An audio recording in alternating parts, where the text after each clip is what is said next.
Hello and welcome to my channel. I hope आप सब अच्छे होंगे। आज के इस लेक्चर में हम बात करने वाले हैं रिप्रोडक्शन के बारे में।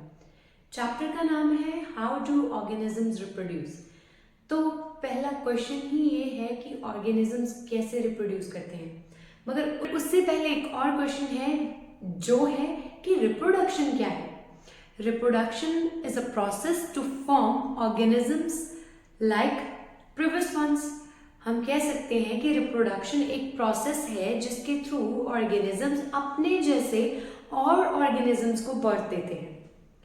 अब ये रिप्रोडक्शन चाहिए क्यों रिप्रोडक्शन जरूरी है। अब इससे बाद में हम एक और बात डिस्कस करने वाले हैं कि जो रिप्रोडक्शन है क्या वो लाइफ प्रोसेस है। रिप्रोडक्शन क्यों जरूरी है, क्यों रिप्रोडक्शन करनी पड़ती है, उसका आंसर ये है बच्चों कि रिप्रोडक्शन अगर नहीं होगी, इस अर्थ पर जो डिफरेंट तरह की स्पीसीज एग्जिस्ट करती हैं तो वो क्या हो जाएंगी, एक्सटिंक्ट। तो उन स्पीसीज को मेंटेन करके रखने के लिए हमें रन करने की जरूरत पड़ती है। अब जब रिप्रोडक्शन होती है तो हमें ये पता है कि जो ऑर्गेनिज्म जिस तरह का भी होता है वो अपने जैसे ऑर्गेनिजम्स बनाता है। तो मतलब हम कह सकते हैं कि बॉडी डिजाइन सेम रहता है। तो क्वेश्चन है कि क्या जब भी ऑर्गेनिज्म बनता है एक पहले वाले ऑर्गेनिज्म से, तो क्या वो उस ऑर्गेनिज्म की कार्बन कॉपी होता है, क्या वो उसकी आइडेंटिकल डिटो कॉपी होता है। जी, अगर हम अपनी बात करें तो हम अपने पेरेंट्स की तरह हैं, हमारा बॉडी डिजाइन हमारे पेरेंट्स की तरह है और प्लांट्स का बॉडी डिजाइन प्लांट्स के साथ रिजेंबल करता है। मगर फिर अगर हम अपनी फोटोग्राफ्स को अपने पेरेंट्स की फोटोग्राफ्स के साथ मैच करें, क्या हमारे फेशियल फीचर्स और हमारी हाइट हमारे पेरेंट्स के साथ मैच करती है? जी नहीं, उसमें कुछ डिफरेंसेस रहते हैं। जैसे एक कॉमन एग्जांपल लेते हैं, अगर आपकी हाइट, चलो हाइट का तो डिफरेंस हो सकता है आपकी एज की वजह से, आपके आईज का आयरिस का कलर क्या आपके पेरेंट्स से डिफरेंट है? इट माइट बी पॉसिबल कि आपके जो आयरिस का कलर है वो आपके पेरेंट्स के साथ रिजेंबल करता हो, मगर क्या आपके पेरेंट्स का आयरिस का कलर आपके ग्रैंड पेरेंट्स के साथ रिजेंबल करता है?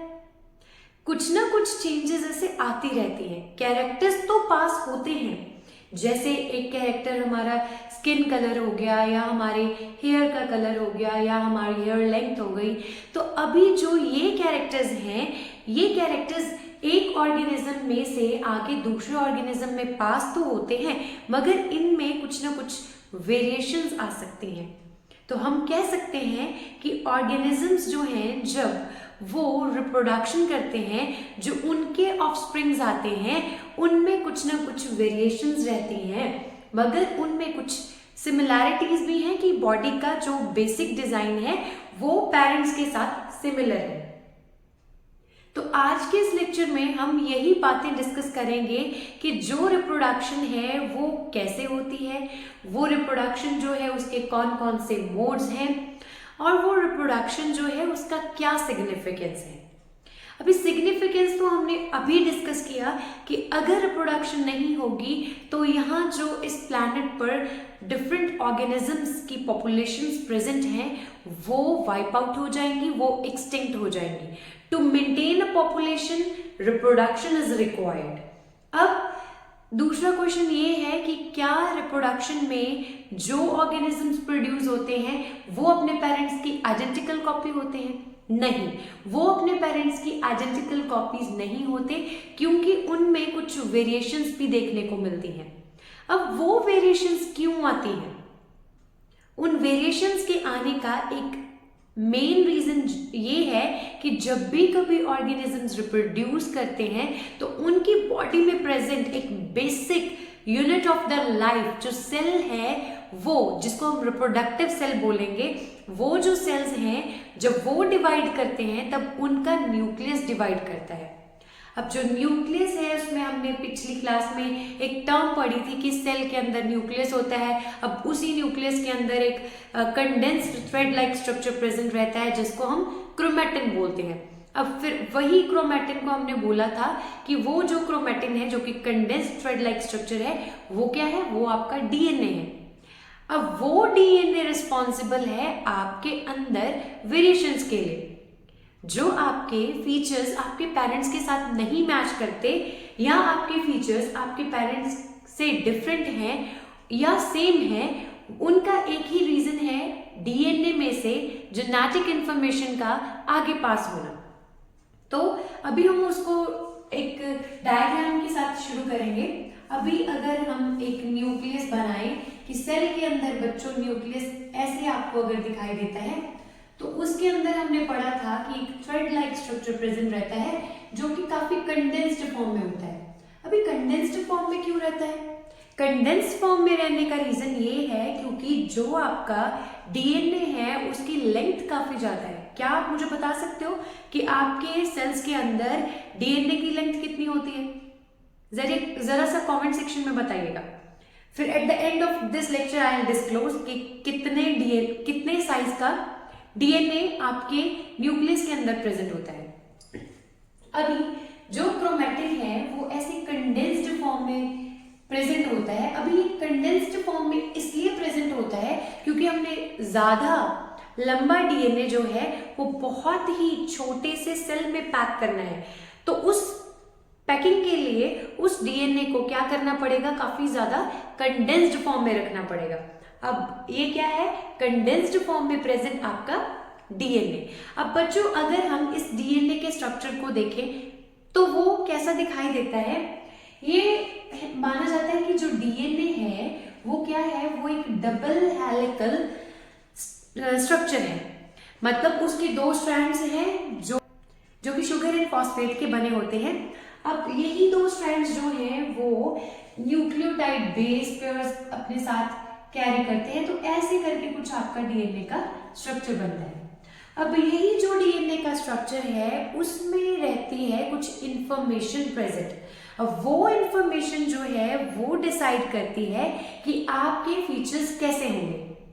मानिए अगर आपका ये डीएनए का इतना सा सीक्वेंस ये डिसाइड करे कि आपका हेयर कलर क्या होगा, या इतना सा सीक्वेंस ये डिसाइड करे कि आपके आइरिस का कलर क्या होगा, तो हम कह सकते हैं कि डीएनए क्या डिसाइड कर रहा है, आपके कैरेक्टर्स को। अब जो ये सेगमेंट्स हमने मेंशन करे इनको ही हम बोलते हैं जीन्स।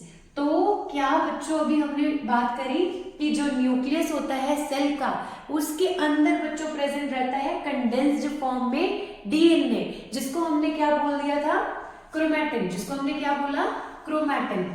अभी इस क्रोमैटिन को अगर हम ऐसे ओपन अप करेंगे तो हमें क्या चीज दिखाई देगी, हमें दिखाई देगा डीएनए।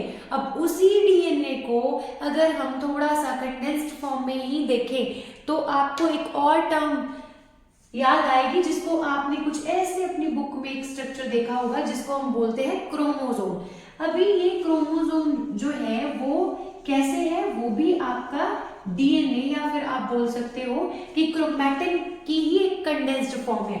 वो कुछ ऐसे है, अगर मैं कुछ इसको ऐसे डिजाइन करूं या इसको ऐसे ड्रॉ करूं तो ये क्या है बच्चों, ये भी तो एक क्रोमैटिन की ही फॉर्म है जो कि कंडेंस्ड है, बट बुक में कुछ ऐसे दिखाई देता है और कभी कभी इसको ऐसे भी बना देते हैं।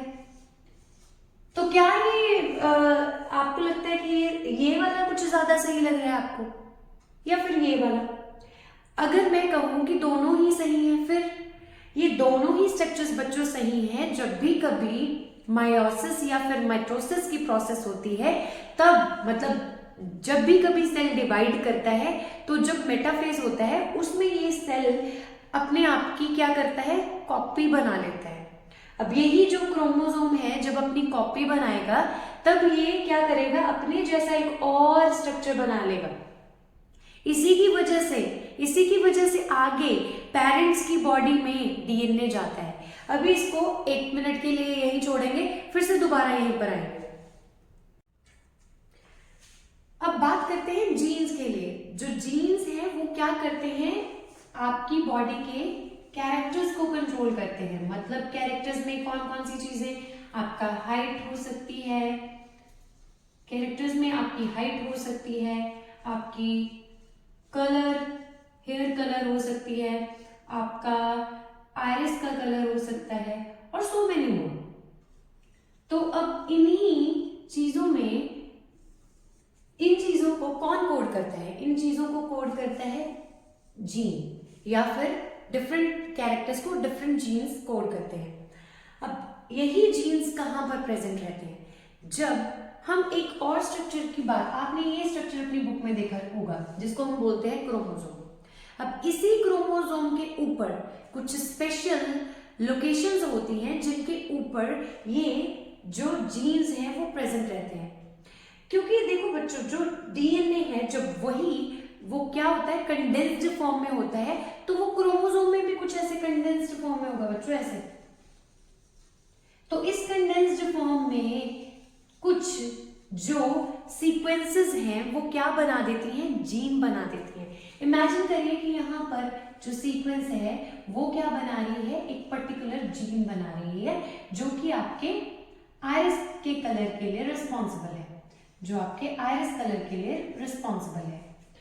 तो अब जब कभी ऑर्गेनिज्म ने अपनी आइडेंटिकल कॉपी बनानी है, मतलब अपने जैसे organism, I should say not identical copy, but जब एक ऑर्गेनिज्म ने अपने जैसे ऑर्गेनिजम्स को बनाना है, तब उसका पहले जो सेल है उसके अंदर जो न्यूक्लियस है बच्चों वो डिवाइड करता है, फिर उसमें से जो डीएनए है वो डिवाइड करता है, फिर वो डीएनए डिवाइड होता हुआ दिखाई देता है मगर वो डिवाइड नहीं करता, वो अपनी वहां पर कॉपी बनाता है। जब वो अपनी कॉपी बनाएगा बच्चों तो आइडेंटिकल इंफॉर्मेशन जो उसमें है वो आगे पास होगी, मगर फिर हमें क्यों वेरिएशंस हो जाती हैं? जब इसने तो अपनी इंफॉर्मेशन पूरी दी थी। अब जो मैं यहाँ पर पढ़ा रही हूँ, इमेजिन करिए आप इसी में से कुछ ड्रॉ कर रहे हो या लिख रहे हो, और लिखते वक्त आप में से किसी ने उसमें से कुछ इंफॉर्मेशन मिस कर दी या आपने कुछ डायग्राम्स मिस कर दी, तो आपके पास वो इंफॉर्मेशन पूरी नहीं जाएगी। तो ऐसे ही जब डीएनए अपनी कॉपी बना रहा होता है तो बच्चों वो क्या करता है, उसमें से कुछ इंफॉर्मेशन को कॉपी करने के टाइम कुछ एरर्स कर देता है, जिसकी वजह से हमें वेरिएशंस आ जाती हैं। तो अब अगला क्वेश्चन ये है कि क्या वेरिएशंस हमारे लिए पॉजिटिव होती हैं या जो वेरिएशंस हैं वो नेगेटिव होती हैं? मतलब कि क्या हमें कुछ वेरिएशंस का सिग्निफिकेंस है या फिर उन वेरिएशंस का हमें कोई नुकसान है? जो वेरिएशंस हमारी एवोल्यूशन के लिए जरूरी हैं उन वेरिएशंस को हम बोलते हैं पॉजिटिव वेरिएशंस। जैसे कि डेली बेसिस पर जो भी पॉल्यूशन हो रहा है या हमारे एनवायरनमेंट में चेंजेस आ रहे हैं, अगर हम उनमें सरवाइव नहीं कर पा रहे या हम उसमें सरवाइव कर पा रहे हैं मगर हमारी जो प्रीवियस जनरेशन थी वो उसमें सरवाइव नहीं कर पा रही, तो मतलब क्या है कि जो हमें जीन पास हुए वो हमें क्या बना रहे हैं, उस इन्वायरमेंट में सरवाइव करने के काबिल। अब अगर हम उस इन्वायरमेंट में सरवाइव करने के काबिल हैं just because of the those errors जो डीएनए में पहले कभी जब हमारी हमें डीएनए की इंफॉर्मेशन पास होनी थी तब हो गए थे। अब उन एरर की वजह से अगर हमारी बॉडी में ये कुछ फायदा हो गया है कि हम बेटर सरवाइव कर पा रहे हैं एनवायरनमेंट में, तो हमारे लिए वो वेरिएशंस क्या हैं, बेनिफिशियल हैं। तो हम क्या कर पा रहे हैं, हम बेटर इवॉल्व हो रहे हैं हमारी जनरेशन से, हमारी पिछली जनरेशन से। तो हमारे लिए वो वेरिएशन क्या होगी बच्चों, वो पॉजिटिव वेरिएशन होगी। अब अगर हम बात करें नेगेटिव वेरिएशन की, अगर कॉपी होते वक्त, तो बच्चों कॉपी क्या होता है, पहले ये बात देखें कि इंफॉर्मेशन कौन सी कॉपी होती है। मैं आपको यहाँ पर एक बेसिक सी बात बताने वाली हूँ बच्चों। जो डीएनए होता है उसमें आपको कुछ न्यूक्लियोटाइड बेस पेयर्स देखने पड़ेंगे। अब वो जो बेस पेयर्स हैं वो 4 तरह के होते हैं। अभी के लिए आप इतना ही याद रखो कि 4 तरह के बेस पेयर्स होते हैं, उनमें से 2 प्यूरिन्स होते हैं और 2 पिरिमिडिन्स होते हैं। तो जो प्यूरिन्स हैं वो पिरिमिडिन्स के साथ जो है वो बॉन्ड बनाते हैं। तो अभी इसमें आपके पास A, T, G, C जैसे आपको लेटर दिखाई दे रहे हैं जो मैंने अभी लिखे। ये 4 तरह के बेस पेयर्स हैं बच्चों। A मतलब एडेनोसाइन, और T मतलब थायमिन, G मतलब ग्वानोसिन, C मतलब साइटोसिन। अभी इनमें कैसे बेस पेयरिंग होती है? जो A है वो हमेशा थायमिन के साथ ही बॉन्ड बनाता है और वो उसके साथ डबल बॉन्ड बना करके बॉन्डिंग करता है। अब A के कॉम्प्लीमेंट्री में यहाँ पर लिखूंगी T, और T के कॉम्प्लीमेंट्री में यहाँ पर लिखूंगी A, जो G है उसके कॉम्प्लीमेंट्री में लिख रही हूँ C, और जो C है उसके कॉम्प्लीमेंट्री G। जब भी कभी A ने T के साथ बाइंड करना है तो वहां पर डबल बॉन्ड बनेगा, और जो C है वो ट्रिपल बॉन्ड बना करके उसके साथ ज्वाइन होगा। अब जब ये इंफॉर्मेशन हमारे अंदर बहुत सारे, हमारे डीएनए के अंदर बहुत सारे बेस पेयर्स प्रेजेंट होते हैं, बिलियंस बेस पेयर्स प्रेजेंट होते हैं। अब जब आपका डीएनए कॉपी बना रहा होता है अपने जैसे, तब वो क्या होता है, आपका डीएनए जो है वो अनजिप हो जाता है। मतलब वो क्या करता है, उसके स्ट्रैंड्स जो है, इमेजिन मैंने इसके स्ट्रैंड्स कुछ ऐसे बना दिए, वो स्ट्रैंड्स जो है वो क्या हो जाएंगे, ओपन अप होना शुरू हो जाएंगे बच्चों। यहां से आप इमेजिन करिए कि जो स्टैंड है वो ओपन अप हो गया। अब जब ये ओपन अप हो जाएगा ना बच्चों, तब यहां से फिर से क्या होंगे, कुछ नए डीएनटीपीज ऐड होंगे, जिनको मतलब मैं क्या कहना चाह रही हूँ, यही बेस पेयर्स जो है वो ऐड हो जाएंगे। अब ए इमेजिन करिए यहाँ पर था ए, टी और सी, यहाँ था जी, तो इसके कॉम्प्लीमेंट्री ही ऐड होगा। तो यहाँ पर इसके कॉम्प्लीमेंट्री, जब ये पूरा एक डीएनए था, सी था, तब यहाँ पर टी था, तो ऐसे ही इसके कॉम्प्लीमेंट्री बेस पेयर्स पड़े थे। अब जब इसमें नए डीएनटीपीज ऐड होंगे बच्चों, तो क्या होगा, इसके कॉम्प्लीमेंट्री बिल्कुल ये जो यहाँ पर था वो वहां पर ऐड हो जाएगा। तो इसके कॉम्प्लीमेंट्री जी हो जाएगा, ए हो जाएगा, फिर से ए हो जाएगा, फिर से टी हो जाएगा, फिर से सी हो जाएगा, और ऐसे ही यहाँ पर भी हो जाएगा इसके कॉम्प्लीमेंट्री। तो आप देख पा रहे हो बच्चों, जो पेरेंट स्टैंड में इंफॉर्मेशन थी, पहले ये जी इसके साथ बाइंड हुआ था, अब इसके कॉम्प्लीमेंट्री इंफॉर्मेशन तो सेम ही आई है। ठीक है, तो ऐसे जो है, जब भी कभी डीएनए अपनी कॉपी बना रहा होता है, तो वो क्या करता है, अपने डीएनए की आइडेंटिकल कॉपी बनाता है। जब भी सेल की डिवीजन होनी है, मतलब आपके रिप्रोडक्टिव सेल्स की डिवीजन होनी होती है, तब उनमें क्या होता है बच्चों, उनमें ये डीएनए अपने आप को कॉपी करता है। अब ये जब कॉपी बनाता है अपनी, तो उसमें कुछ ऐसे बेस पेयर्स ऐड होते हैं। अब इन बेस पेयर्स की एडिशन के टाइम पर जब कभी एरर्स हो जाते हैं, उन एरर्स को हम बोलते हैं म्यूटेशंस। अब उन्हीं म्यूटेशंस की वजह से हम में वेरिएशंस आती हैं कि हम अपने पेरेंट्स की आइडेंटिकल कॉपी या कार्बन कॉपी नहीं होते। कार्बन कॉपी का तो मतलब यही है ना, जो पहले था बिल्कुल वैसे का वैसा आइडेंटिकल बने। तो वो ऐसा आइडेंटिकल कॉपी तो हमारा नहीं बनता, बट हाँ हमारी बॉडी का बेसिक स्ट्रक्चर सेम रहता है। अब अगर हम बात करें इस सीक्वेंस की, अगर इसमें T की जगह पर TA अगर यहाँ पर बाइंड हुआ है, अगर ये बेस पेयर यहाँ से निकल करके यहाँ पर हो जाए, मतलब जिधर आपको ये C दिखाई दे रहा है, C के साथ G दिखाई दे रहा है, इसकी जगह पर चला जाए ये T वाला बेस पेयर, और जो यहाँ पर C के साथ G बाइंड हुआ था वो यहाँ पर हो जाए। अब जो ये स्टैंड बनेगा नया, उसमें पेरेंट स्टैंड के साथ डिफरेंस अराइज हो गया। अब ये इमेजिन करो, आपका पेरेंट स्टैंड है जिसमें ये इंफॉर्मेशन थी, अब इसकी इंफॉर्मेशन इससे डिफरेंट है, तो इसमें जीन्स भी डिफरेंट बनेंगे बच्चों। तो ऐसे जो एरर, अब देखो ये ऐसा एरर है कि A के साथ T बाइंड होगा, ये होना चाहिए ऑलवेज, और G के साथ हमेशा C बाइंड होना है, ये होना चाहिए ऑलवेज। अब यहाँ पर डिफरेंस क्या है कि बाइंडिंग तो सेम हुई है, देखो C के साथ G ही है और T के कॉम्प्लीमेंट्री A है, मगर ये इसकी पोजीशन चेंज हो गई है क्योंकि ये कोडोन क्या हो गया है, डिफरेंट हो गया है। 3 का सेट एक कोडोन बनाता है। अब ये कोडोन अगर डिफरेंट हो गया तो आगे चल करके प्रोटीन बनाने में प्रॉब्लम आएगी, और आगे फिर आप में इंफॉर्मेशन में भी प्रॉब्लम आएगी कि आपका बॉडी डिजाइन जो है वो तो सेम रहेगा, मगर उसमें कुछ कुछ चेंजेस आ जाएंगे। तो ऐसे बच्चों क्या होते हैं, एरर्स। तो इन एरर्स को प्रूफ रीडिंग के टाइम पर जो है रिमूव करना इजी नहीं रहता, क्योंकि प्रूफ रीडिंग में ये चेक होना था कि क्या कौन से प्यूरिन के साथ कौन सा pyrimidine बाइंड करा है। तो अगर वहां पर ए की बजाय ए के साथ टी तो बाइंड है मगर वो अपनी पोजीशन पे नहीं है, वो कहीं और पर शिफ्ट हो गया है, तो वहां पर क्या होगा, एरर होगा, जिसकी वजह से हम लोगों में डिफरेंसेस आएंगे।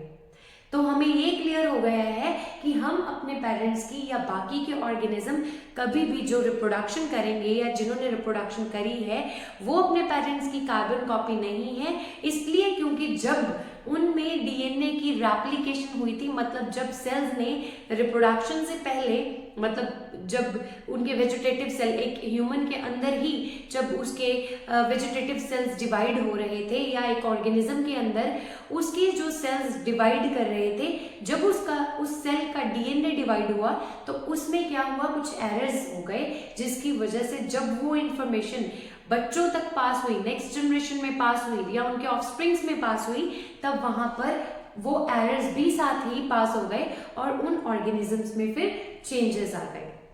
अब हम बात करने वाले हैं कि क्या ये रिप्रोडक्शन जो है, रिप्रोडक्शन की प्रोसेस है, वो एक लाइफ प्रोसेस है। अब पहले हमने डिस्कस करा था कि जो लाइफ प्रोसेसेस होती हैं वो कुछ ऐसी प्रोसेसेस होती हैं जो एक इंडिविजुअल को उसकी लाइफ के लिए ज़रूरी होती हैं, उसके सर्वाइवल के लिए ज़रूरी होती हैं। तो उसमें कौन कौन सी प्रोसेसेस आएंगी। अगर आप न्यूट्रिशन नहीं करोगे क्या आप जिंदा रह पाओगे? नहीं। अगर आप सांसें नहीं लोगे, रेस्पिरेशन नहीं करोगे, ब्रीदिंग नहीं करोगे, क्या आप जिंदा रह पाओगे? नो। अगर आप अपनी बॉडी में ब्लड सर्कुलेशन नहीं करोगे तो क्या आप जिंदा रह पाओगे? नो। तो अगर आप रिप्रोडक्शन नहीं करोगे या और ऑर्गेनिज्म रिप्रोडक्शन नहीं करेंगे, क्या आप जिंदा रह पाओगे? जी बिल्कुल, हम जिंदा रह सकते हैं और ऑर्गेनिजम्स भी जिंदा रह सकते हैं। तो जिंदा रहने के लिए रिप्रोडक्शन जरूरी नहीं है, रिप्रोडक्शन लाइफ प्रोसेस नहीं है, रिप्रोडक्शन एक ऑर्गेनिज्म का कैरेक्टरिस्टिक है। जैसे अभी मैं आपसे इस मार्कर का या इस पेन का जो कैरेक्टर अगर आपसे पूछूं तो आप मुझे क्या डिस्क्राइब करोगे कि इसका टिप ब्लैक है, इसका ये इसके ऊपर एक स्ट्रिप जैसा कुछ डिजाइन बना है जो कि रेड कलर में है, ओवरऑल इसकी जो बॉडी का कलर है वो वाइट कलर है। तो ये क्या हुए इसके कैरेक्टर्स। अब ऐसे ही अगर हम एक इंडिविजुअल की बात करें, अगर इसी में फिर से वापस आते हैं तो इस मार्कर में ये कैरेक्टर्स तो हमने पढ़ लिए। अब इसका जो लिखने की जो इसकी क्वालिटी है उसके लिए इस रेड स्ट्राइप का होना जरूरी है या नहीं है? नहीं। इसका ये तो एक डिजाइन है इसके ऊपर। अब ये इसकी जो बॉडी है वो तो ब्लैक कलर में भी हो सकती है, वो किसी और कलर में भी हो सकती है। तो ये इसका कैरेक्टर जो है, जो इसका ये फीचर है, ये इसके काम करने के लिए जरूरी नहीं है। काम करने के लिए इसमें इंक का होना जरूरी है। तो वैसे ही जो रिप्रोडक्शन है वो एक ऑर्गेनिज्म का कैरेक्टर है, मतलब उसको जिंदा रहने के लिए जरूरी नहीं है, बट वो उसका एक फीचर है। तो ये आप रिप्रोडक्शन जो है उसको आप लाइफ प्रोसेसेस में मत लिखिएगा। जब भी आपसे पूछा जाए what are the life processes और गिव देयर एग्जांपल्स, तो कुछ बच्चे वहां पर रिप्रोडक्शन की भी एग्जांपल दे देते हैं, बट रिप्रोडक्शन लाइफ प्रोसेस नहीं है। लाइफ प्रोसेसेस वो हैं जो एक ऑर्गेनिज्म को जिंदा रहने के लिए रिक्वायर्ड होती है। तो अब आगे बात करेंगे कि कौन कौन सी तरह के रिप्रोडक्शंस, अब आगे बात करेंगे कि जो रिप्रोडक्शन है उसके कौन से मोड्स होते हैं या वो कितनी टाइप की है। अब हम बात करने वाले हैं टाइप्स ऑफ रिप्रोडक्शन के बारे में। बेसिकली जो रिप्रोडक्शन है उसकी दो मेन टाइप्स होती हैं। वो कौन सी है? एक है एसेक्सुअल मोड ऑफ रिप्रोडक्शन और दूसरा है सेक्सुअल मोड ऑफ रिप्रोडक्शन। अब जो इस सेक्सुअल मोड ऑफ रिप्रोडक्शन है इसके अंडर कुछ टाइप्स हम आज के इस लेक्चर में कवर करेंगे। सेक्सुअल मोड हम नेक्स्ट लेक्चर में कवर करेंगे। जो इस सेक्सुअल रिप्रोडक्शन है वो एक ऐसा मोड ऑफ रिप्रोडक्शन है जिसमें सिंगल पेरेंट रिक्वायर्ड रहता है, मगर जब भी कभी सेक्सुअल रिप्रोडक्शन होनी होती है तब वहां पर 2 पेरेंट ऑर्गेनिजम्स आर रिक्वायर्ड। तो पहले हम बात करने वाले हैं इस सेक्सुअल मोड ऑफ रिप्रोडक्शन के बारे में। तो जो एसेक्सुअल मोड ऑफ रिप्रोडक्शन है जिसमें एक सिंगल पेरेंट रिक्वायर्ड है, उसमें हम सबसे पहले ये डिस्कस करेंगे कि कौन कौन सी टाइप्स है। इसमें हमने पढ़ना है फिजन के बारे में। बच्चे कंफ्यूज रहते हैं फिजन एंड फ्यूजन में। फिजन का मतलब होता है टूटना, फ्यूजन का मतलब होता है जुड़ना। तो जो फिजन है इसमें क्या होगा, किसी ऑर्गेनिज्म की बॉडी जो है वो टूट जाएगी डिफरेंट पार्ट्स में। तो ऐसी भी रिप्रोडक्शन होती है, आज हम जानेंगे। तो जो फिजन है, फिजन के बाद हम बात करने वाले हैं आगे फिजन की भी टाइप्स हैं। एक है बाइनरी फिजन, एक है मल्टीपल फिजन। जो बाइनरी फिजन है इसमें सिर्फ जो ऑर्गेनिज्म की बॉडी है वो आगे 2 सेल्स में डिवाइड करेगी, बट मगर जो मल्टीपल फिजन है तो वहां पर मल्टीपल या फिर नंबर ऑफ ऑर्गेनिजम्स फॉर्म होंगे at the end of this type of reproduction. अब फिजन के आगे हम बात करने वाले हैं बडिंग के बारे में। बडिंग इसके अंडर सेकेंड टाइप है, और थर्ड इसके अंडर हम पढ़ेंगे स्पोर फॉर्मेशन। इसमें इस लेक्चर में हम इन सभी टाइप्स की एग्जाम्पल्स के बारे में भी डिस्कस करेंगे। एग्जाम्पल के साथ इन सभी प्रोसेसेस को हम इस लेक्चर में डिस्कस करने वाले हैं। स्पोर फॉर्मेशन के बाद रीजनरेशन की प्रोसेस हम पढ़ेंगे, रीजनरेशन, एंड देन फिफ्थ हमारे पास है फ्रेगमेंटेशन। बच्चे इन 2 टर्म्स में बड़ा ही कंफ्यूज रहते हैं कि आखिर इन दोनों में डिफरेंस क्या है। आज आप लोगों का डिफरेंस जो है आपको क्लियर कर दिया जाएगा। फिर आगे हम बात करने वाले हैं वेजिटेटिव प्रोपगेशन के बारे में। तो आज इस एसेक्सुअल मोड ऑफ रिप्रोडक्शन के अंडर हम ये 6 मोड्स जो हैं इनको डिस्कस करने वाले हैं। आप इसका स्क्रीनशॉट भी ले सकते हैं सो दैट आपके नोट्स जो हैं वो मेंटेन हो जाएं। जी, अभी हम शुरू करने वाले हैं सबसे पहले फिजन के साथ। जो फिजन है इसमें क्या होता है कि एक ऑर्गेनिज्म जो है वो अपनी बॉडी को डिफरेंट 2 इंडिविजुअल्स में डिवाइड कर देता है। मतलब क्या है, जैसे कि एक ऑर्गेनिज्म, जैसे कि हम बात कर सकते हैं बैक्टीरिया का केस, या फिर हम अम्बीबा की बात कर सकते हैं। तो अम्बीबा के केस में क्या होता है कि वो, आपको पता है कि अम्बीबा की कोई रेगुलर शेप नहीं है। तो अम्बीबा की जो भी ये शेप हमने यहाँ पर बनाई है, इमेजिन करिए, तो ये एक अम्बीबा है भाई। इस अम्बीबा में होनी है अब रिप्रोडक्शन। तो ये अम्बीबा क्या करता है, अपनी रिप्रोडक्शन के टाइम पर अपनी बॉडी को डिवाइड करेगा नए 2 सेल्स में। अब जब ये रिप्रोडक्शन होनी है, उसकी बॉडी के डिवाइड होने से पहले वो अपने न्यूक्लियस के अंदर प्रेजेंट डीएनए को डिवाइड करेगा। हमने अभी अभी डिस्कस करा कि जो जब भी कभी रिप्रोडक्शन होनी होती है तब डीएनए डिवाइड करता है, जिसने आपके कैरेक्टर्स को, आपके बेसिक बॉडी डिजाइन को मेंटेन करना है। तो ऐसे ही इस ऑर्गेनिज्म के अंदर भी इसके बेसिक बॉडी स्ट्रक्चर को मेंटेन करने के लिए जो डीएनए है वो पहले डिवाइड करेगा। तो जब भी ये डीएनए डिवाइड करेगा तो ऐसा नहीं है बच्चों कि ये हमारे पास पहले कोई चीज 100% है, फिर वो डिवाइड कर जाएगी, 50 पेरेंट बॉडी में रह जाएगा और 50 जो है वो आगे उसकी प्रोजेनी, मतलब उसके ऑफस्प्रिंग्स में पास हो जाएगा। ऐसा नहीं होता। अगर ऐसा होगा तो फिर पेरेंट के पास तो हाफ ही इंफॉर्मेशन बचेगी और बच्चों के पास भी आगे हाफ ही इंफॉर्मेशन जाएगी। ऐसा नहीं होता है। वहां पर जो ये डीएनए है वो पहले अपनी कॉपी बनाता है, मतलब अपने जैसा एक और क्लोन बना देता है। अब जब वहां पर उसकी कॉपी बन जाती है ना बच्चों, तो फिर वो डीएनए जो है वो पहले अपनी कॉपी बनाएगा, फिर न्यूक्लियस की आपको एक ही स्ट्रक्चर में 2 न्यूक्लियस दिखाई देंगे। तो ये होता कैसे है, तो हम इसको मार्क कर देते हैं 1। तो जो सेकेंड स्ट्रक्चर है इसमें क्या होगा, इसका जो न्यूक्लियस है वो अपने अंदर क्या करता है, डीएनए की कॉपी बना देता है। अब पहले यहाँ पर बना देते हैं इतना सा, फिर इसमें इसका कंटेंट जो है वो क्या हो गया है, डबल हो गया है। डबल होने के बाद बच्चों जब ये डीएनए का कंटेंट डबल हो गया है, मतलब इसकी कॉपी बन गई है, तो इतनी तो इसने नहीं रखनी है, आगे इसने अपने बच्चों में पास करनी है।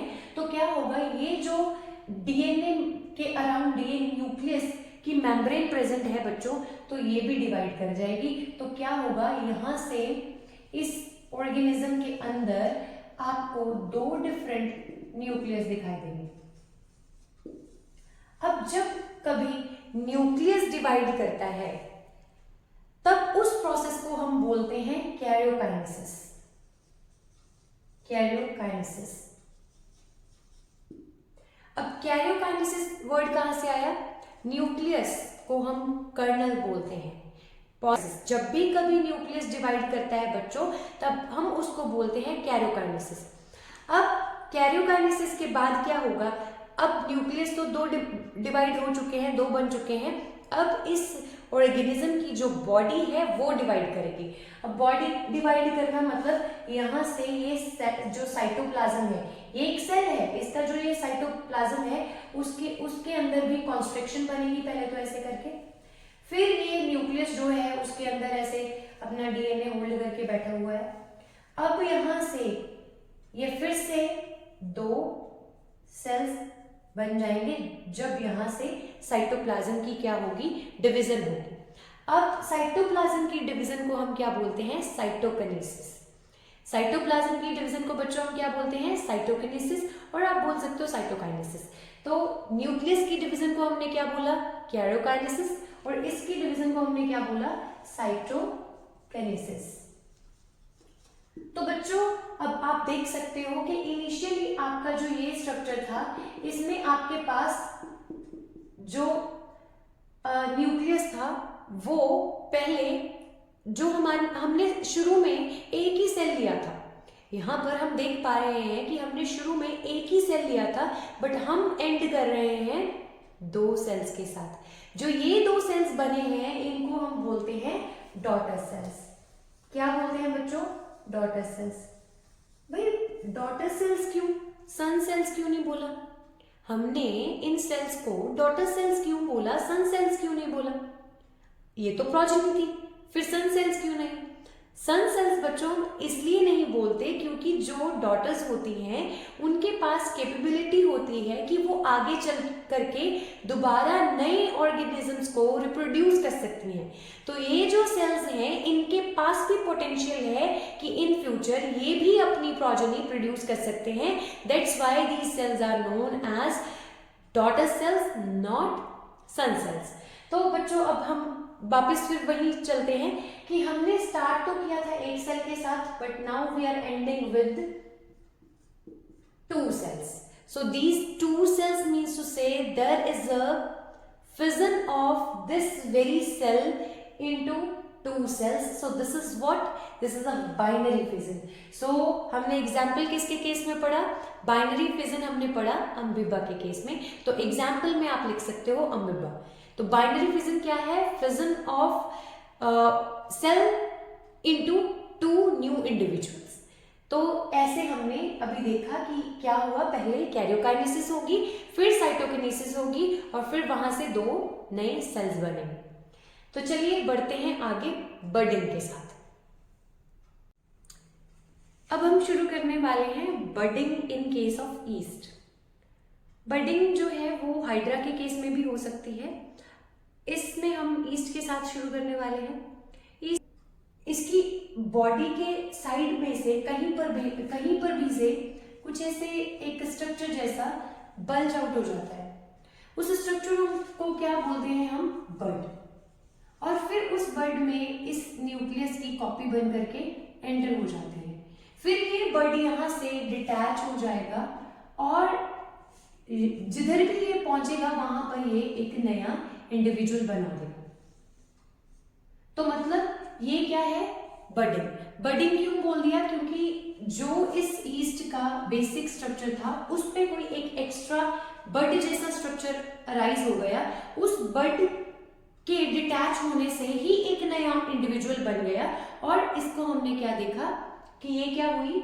रिप्रोडक्शन हो गई, इससे नया इंडिविजुअल। तो देखो आपको दिखाई दे रहा है कि जो बेसिक स्ट्रक्चर है उसमें से ही एक नया इंडिविजुअल अराइज हो गया विदाउट एनी अदर ऑर्गेनिज्म।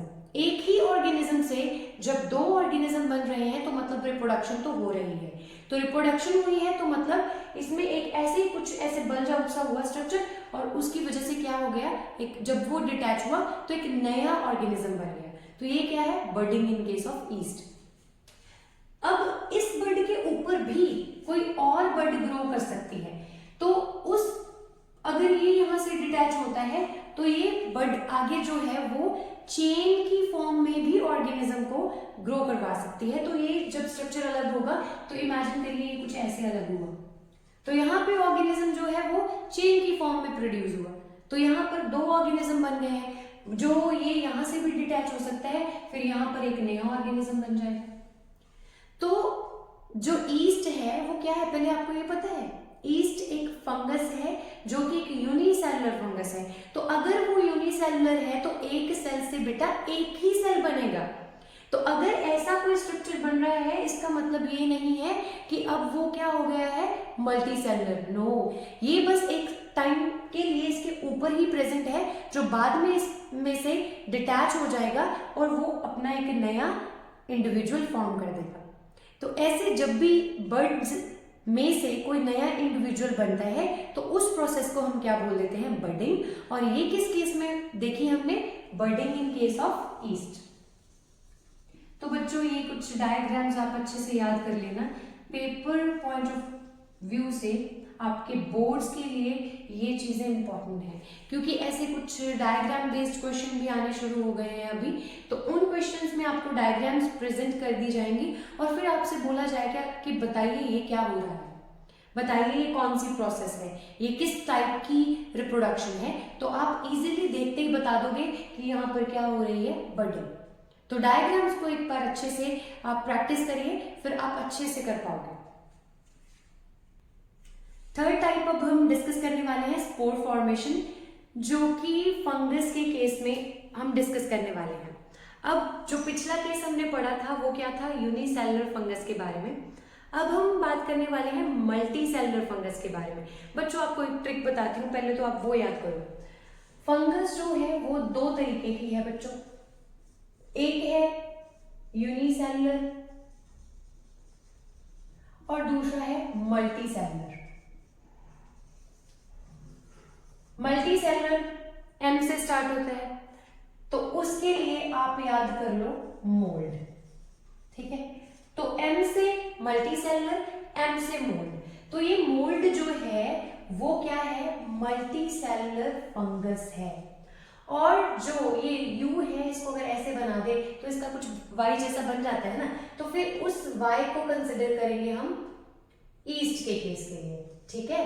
तो हम याद कर लेंगे कि यूनिसेलुलर ऑर्गेनिज्म जो है वो क्या है, वो ईस्ट है, ठीक है। तो पिछले केस में हमने पढ़ा कि यूनिसेलुलर ईस्ट में क्या देखा हमने, रिप्रोडक्शन कैसे होती है, बर्डिंग की प्रोसेस के थ्रू।